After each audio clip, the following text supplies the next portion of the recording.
new approaches. Let me take only one because we don't have much time. Making soils more healthy will make moisture better used in the soil by agriculture. Conservation agriculture practices that put mulch on the soil, that do zero tillage, work, but they need new machinery. No more tractors, they need new machinery to plant the seeds. So it's not only looking backwards, it's also looking forward. Technologies for nature-based solutions. I will stop here, thank you. Thank you, Jean-Marc. Ali, my last question is for you, and it's a tricky one.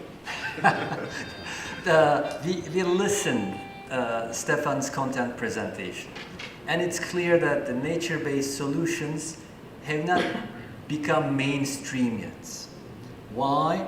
Because people do not know much about the nature-based solutions, and due to this lack of knowledge and information, policy and decision makers, most of the time, they directly jump to the conclusion, and I would call it biases.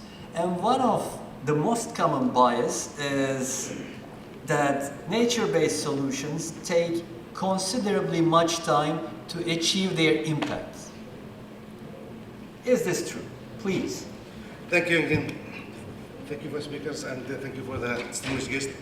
Actually, it's really tricky questions because, you know, when you are talking about nature-based solution or the investment of the natural infrastructure and looking about what is the impact or the achievement of the nature-based solutions, you cannot easily or directly see this is impact.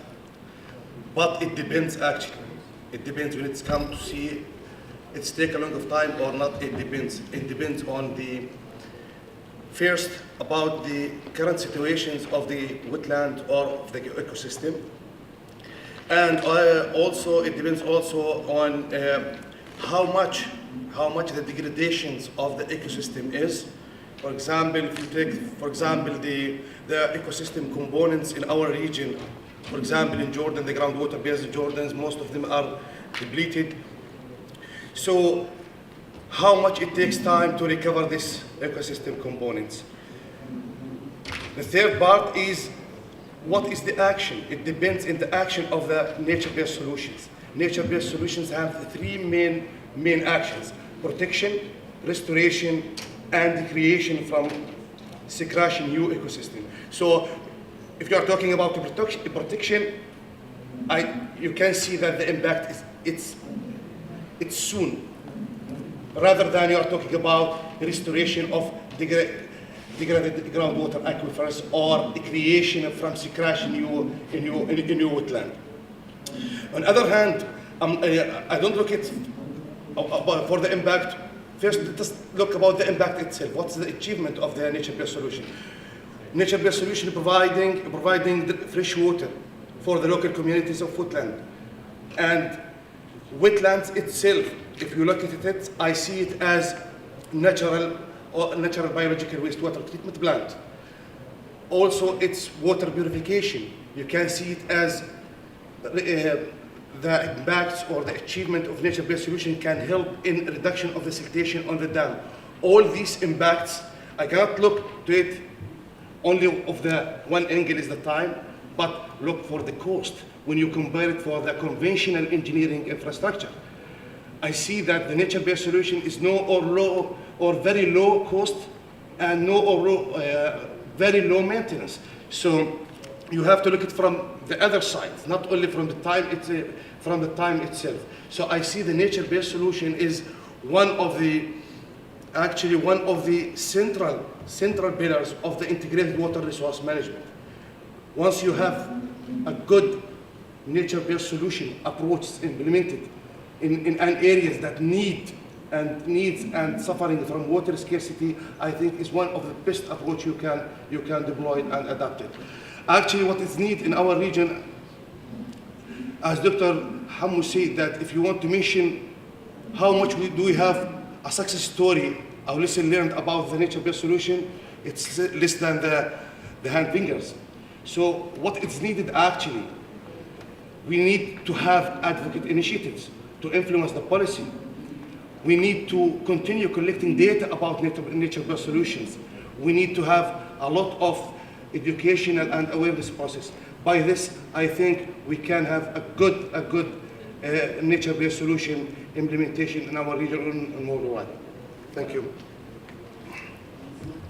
Ali, thank you very much for this, I would call it the concluding remark as well. Just like you highlighted, building the gaps in terms of data, science, and knowledge, informing the policy and decision makers so that they clearly see how nature-based solutions can help, how gray man-made solutions can help, but most importantly, how to marry those two approaches, how to combine those two approaches to get the most cost-effective and beneficial results for all.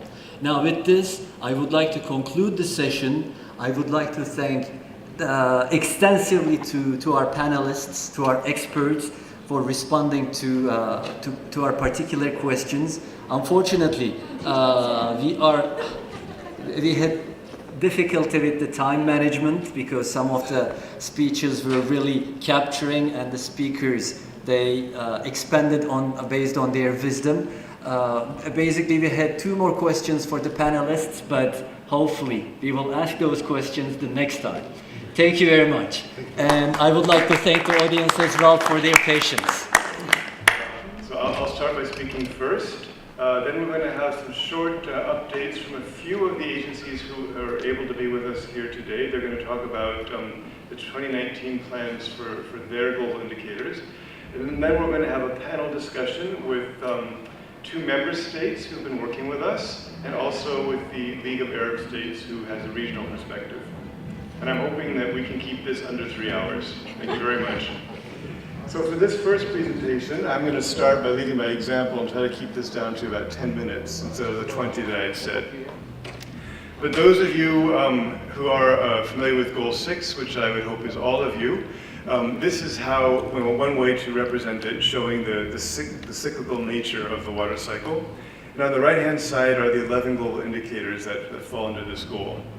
And you can see next to that the name of the UN custodian agencies who are in charge of doing the global reporting and capacity building on these indicators. You may be familiar with the WHO-UNICEF Joint Monitoring Program. So they are the custodians of the first 2 indicators, and they've been around for quite a long time. There's also this thing called GEMI, which was created to accelerate the newer indicators under the SDGs. So those are the ones that largely fall under 6.3 to 6.6. And then there's GLASS, which is the UN Water Global Analysis and Assessment of Sanitation and Drinking Water, which has also been around for quite a while. So these 3 initiatives together come under this thing called the Integrated Monitoring Initiative, and that covers all 11 indicators, and that's what we are increasingly talking about. And that's what we're talking about here today. And this all falls under the UN Water Coordination Mechanism. We've been around for a few years now. We've just finished our phase 1.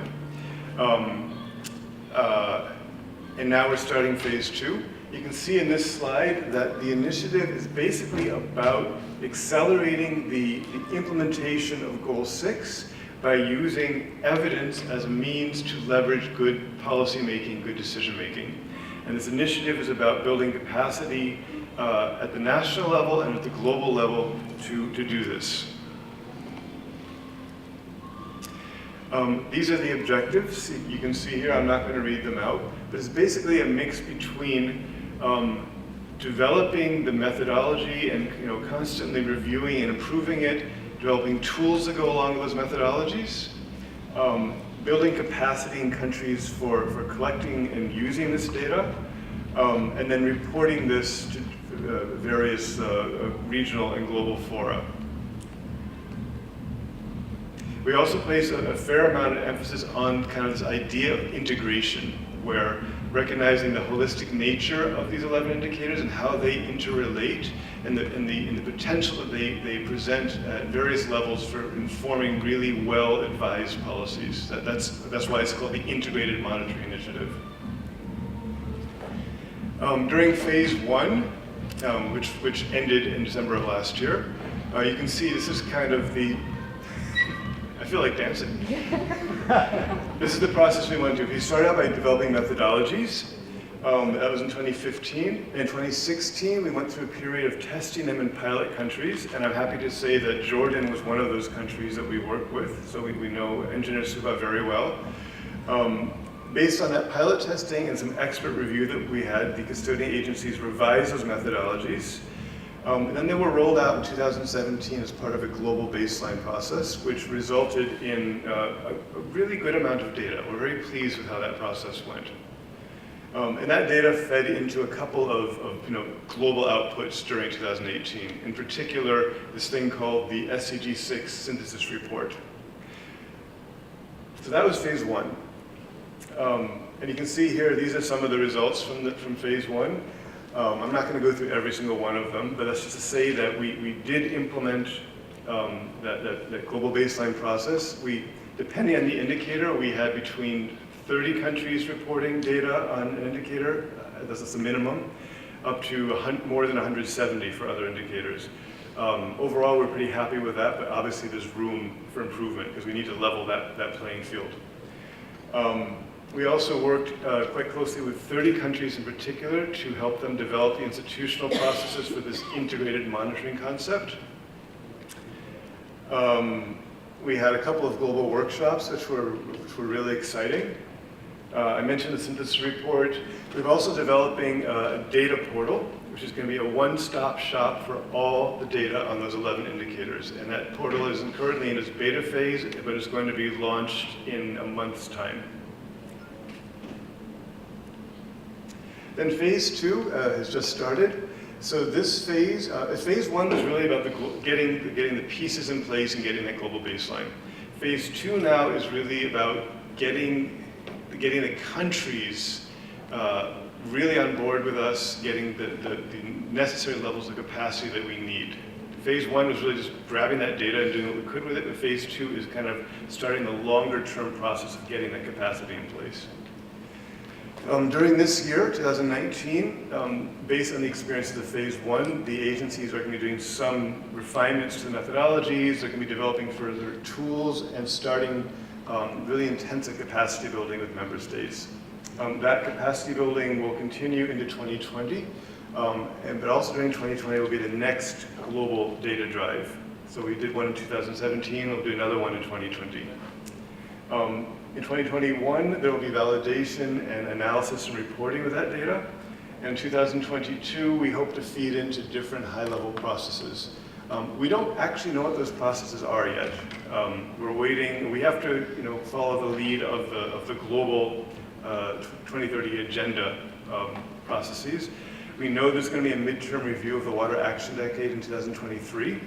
So presumably we'll have an opportunity to feed into the preparatory process for that, using as much of the evidence that we can bring together. But how we're going to do that, we don't yet know. This is just a snapshot of one of the things we're trying to do is really coordinate ourselves, because we hear time and again from different member states that they don't want to hear from the agencies separately. They want to have a single message. So for one thing, we're going to coordinate when we ask for data and how we communicate those requests. So this is just a snapshot of what the current plans are for each of the agencies for their data requests. But we're going to be doing the necessary outreach around that to make it as streamlined as possible.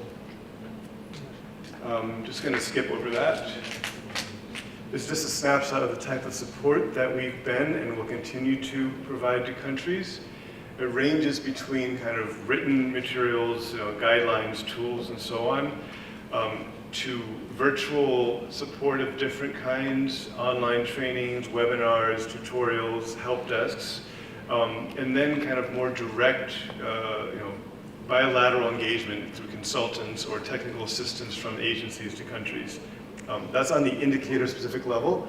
And then on the kind of cross-cutting institutional level, we do a lot with focal points in different countries. So the MDG Plus focal points in the Arab region have become the focal points for the Integrated Monitoring Initiative in the Arab region. So we're synchronizing, harmonizing, I would say, with our work with ESQA and AQUA and MDG Plus.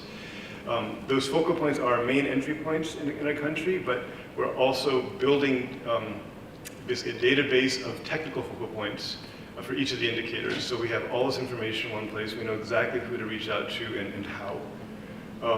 Other things like good practices, webinars about intersectoral processes and linking data to policy. These are just some of the examples of the sort of support that we provide institutionally. I'm just going to skip past this because the agency is going to be talking about the work they're doing in 2019. And I think I'll skip past this as well. But I think you get the point. It's my final slide here. Is that this is the results of the 2017 baseline. Out of 12 possible indicators, this map shows how many indicators were reported by each country. You can tell by the colors that it's really hard to see here. The green ones are, I believe, 9 to 12 indicators reported. The light orange are 6 to 9, and then it goes down from there. So the countries in the Arab region that reported Morocco had the most. They did very well. And then you can see that Jordan, Lebanon, Iraq, and South Sudan actually were the next strongest, and the rest were kind of a bit behind. So this is how we're going to be focusing our follow-up for the next data drive through these focal points to try to fill those gaps as much as possible. So with that, I guess that's a bit more than 10 minutes, but hopefully a bit less than 20. So I'm going to wrap up and hand off to the next part of this session, which is where we now have representatives from 3 of the custodian agencies whom I would like to invite to come up to the table. Graham, Jean-Marc, and Abdelaziz, would you please join us in the front?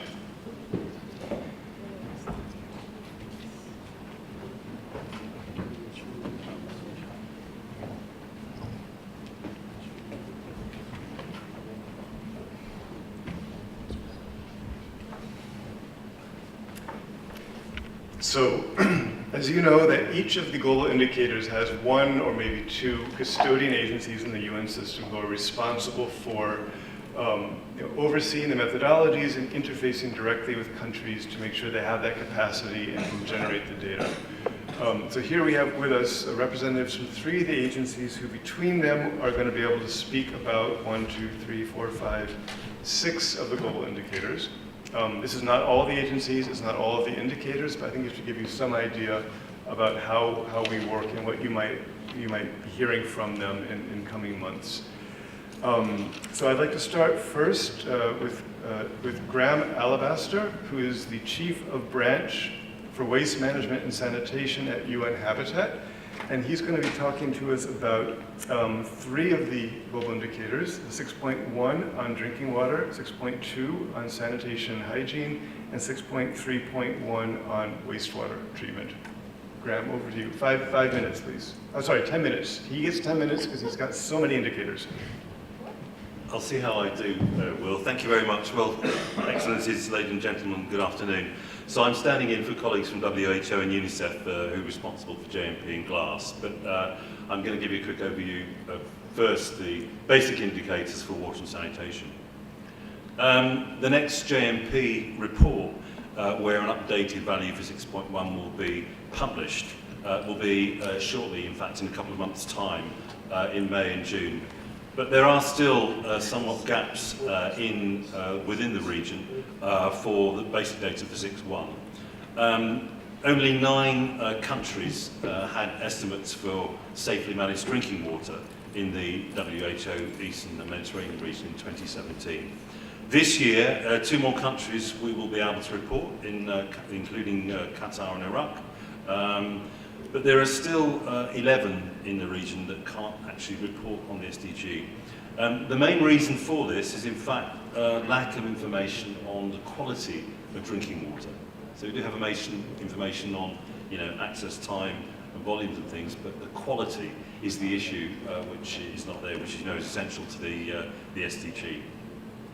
And one of the solutions to this is to get more of this information from utilities and regulators. Because they've got data which is probably collected, but it's currently not reported.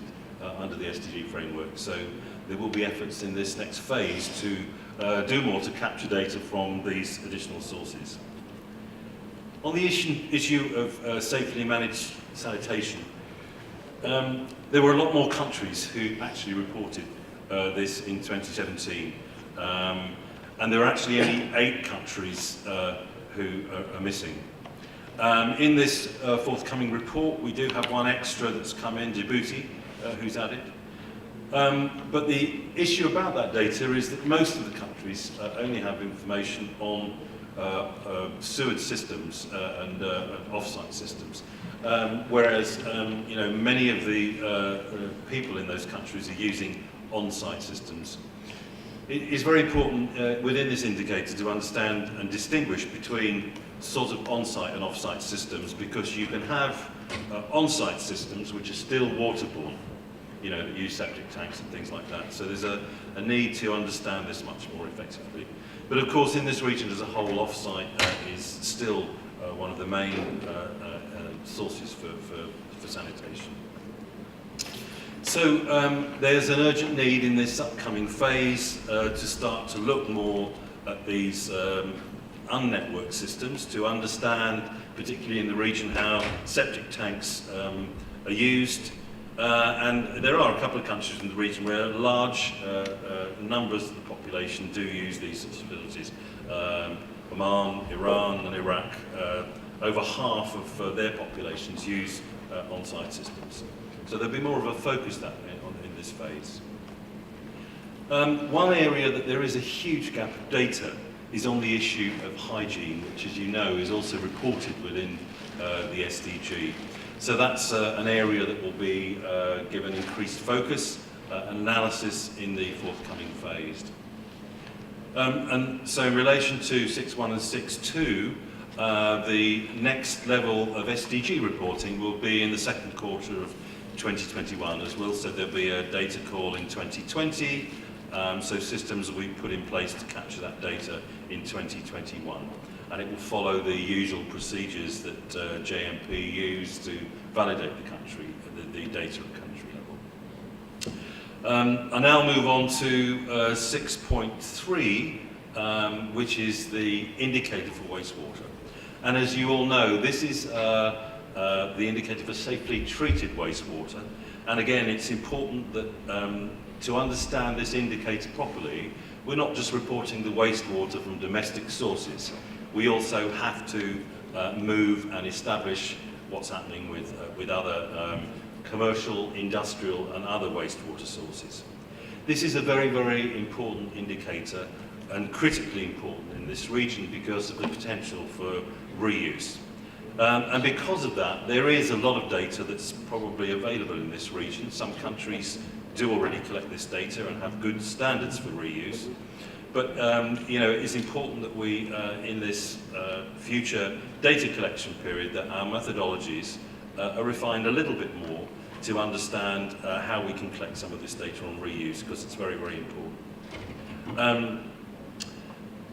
The other issue is that on the, and this is moving a little bit more into the if you like, the technical side of this indicator. The recent estimates that we've used for 6.3 for domestic wastewater have basically taken data from the JMP data under safely managed sanitation, and we've extracted data from those files. But the problem is with that is that for the denominator, for the whole population, it doesn't include all, it only includes the wastewater from safely treated sanitation. Whereas in fact, to make this indicator properly representative, we have to use the denominator of all wastewater, all domestic wastewater that's produced. So we have seen the previous estimates that we did for SDG 6.3 are probably a little bit higher than they should have been. So we have to make these adjustments in this forthcoming period. It's extremely important. And as I said earlier, it's about this difference between in situ and off-site and waterborne or not. So there's a bit more analysis to be do there. 463, we had WHO and UN Habitat convened a rather large expert group meeting in the middle of last year, where we looked and analysed the results of the methodologies more fully, and it was decided that we would definitely go with using the metric of flow rates of wastewater rather than what we previously used, which was population equivalence. The second outcome that's very important of the expert group meeting is that we also, in addition to the volumes of wastewater produced, we also have to understand a lot more about the organic loads present.